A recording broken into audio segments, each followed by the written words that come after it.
Have you been waiting on Him because He said so? I tell you without a doubt that you waiting on Him as He commanded you would pay out. It would be in your favor because when it's your due time, He would lead you to the right person, someone that would not leave you tomorrow or get tired of the journey with you. Wait and wait on Him. Do not try to act hasty or want to have it your way. That's what Moses tried doing. He felt that yes, God has made him a leader and deliverer and wanted to do it by killing the Egyptians when they want to harm the Israelites, but that was not God's method. You do not dictate to God how you want it. You follow and follow how He wants it. Until Moses realized this and stepped out to wait on God, he would have not achieved it how it happened. It was in his wait that God called and gave him the clarity on how it would be carried out, and it was a success. Wait on the timing and timetable of God. Do not look or be intimidated at what men are saying or how they are mocking you for your time looking like it's running out.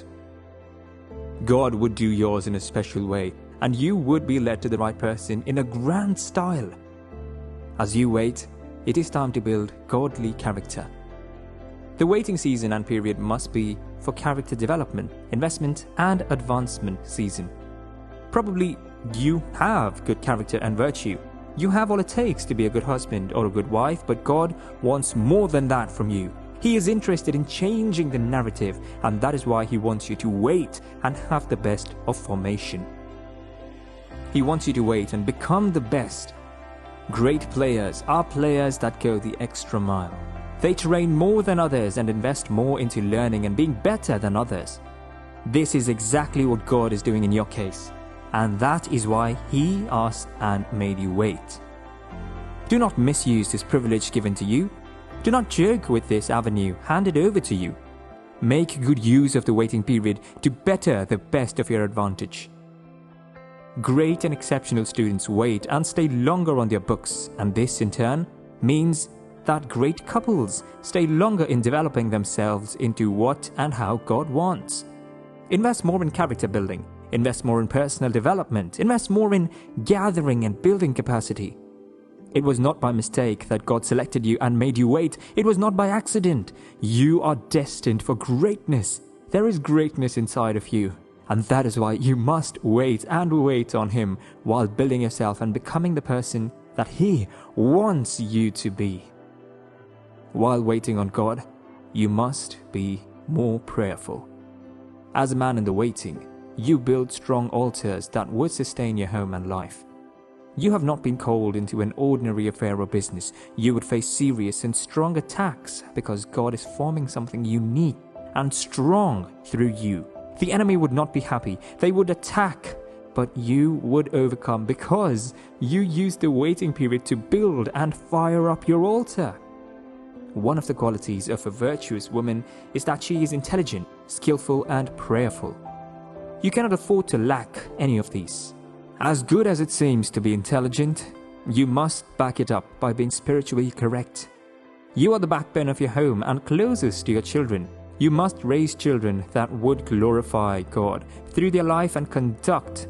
And this can only happen when you are intelligent, spiritual, and skillful. You need these three components in you as a woman. The wait God asks you to do is to build these components well and be unique in them.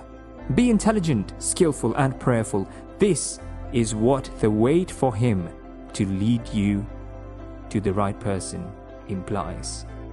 Mordecai would have quickly married Esther or taken her as a concubine since her father was late. But he had understood that she was not an ordinary lady. God kept her waiting for the right person. God kept her waiting for the right time. And when it came, nobody beat her to it. She was the best and was chosen.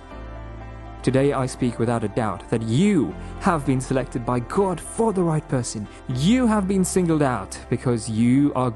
God sometimes does the same thing to us, especially in the area of settling down. He might decide and make you wait to lead you to the right person for your life. People might be coming in their numbers, but He knows the heart and thought of man. He knows that probably with these ones coming now, you would be lost and would therefore make you wait to bring the right one He has prepared for you, not the superficial ones that are around you.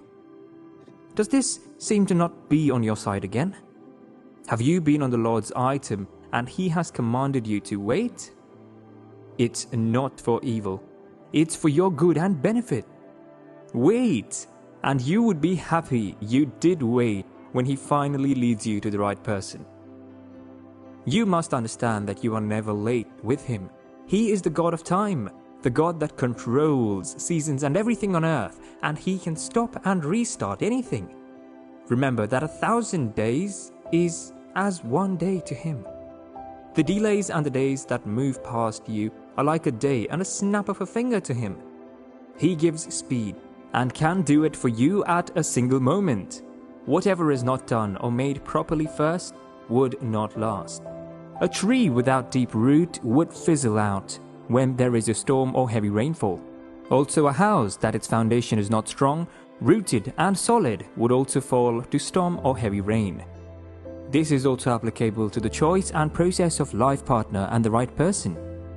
As you wait on His timetable and calendar, thinking that He is making you wait longer than you thought, He actually deepens your roots and makes you stronger and better to withstand the storm or the downpour that used to spoil and destroy home and marriages. You cannot wait on God and be left to shame. You cannot wait on God and be exploited. You cannot wait on God and not be joined and connected to the right person and mate.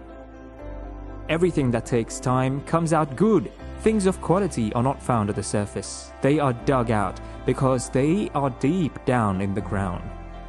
As you wait, like you are being sowed deep down the earth, and any home you enter, you have sustained a deep root that can carry and withstand opposition and arrows. You cannot wait on God and be wasted. Oprah was in a hurry to leave and go back to her family and form a way of life, but there was Ruth who decided to wait on the God of her mother-in-law. She was not concerned that she was running out of time and she might end up childless. She decided to wait, and her waiting paid off well. She was lucky as God planned it for her to meet a wealthy man. From the lineage of Naomi and through her offspring, King David was born. Had Ruth decided not to wait and follow her mother-in-law, she would have missed this divine programming. God attached mega and mega blessing to the wait. The longer you wait on Him to perfect His plan, the sweet you would enjoy the blessing afterwards. She never knew how it would happen. All she did was trust the leading of her mother-in-law. God used her mother-in-law Naomi to walk her into God's program. She was a stranger, not of the tribe of Israel, but with patience and humility, she got what other women of the land of Israel would have loved to have and be the ones inside her shoe. You must accept that God has a greater plan for you, and whatever is in your heart is secondary. His plan is way much better.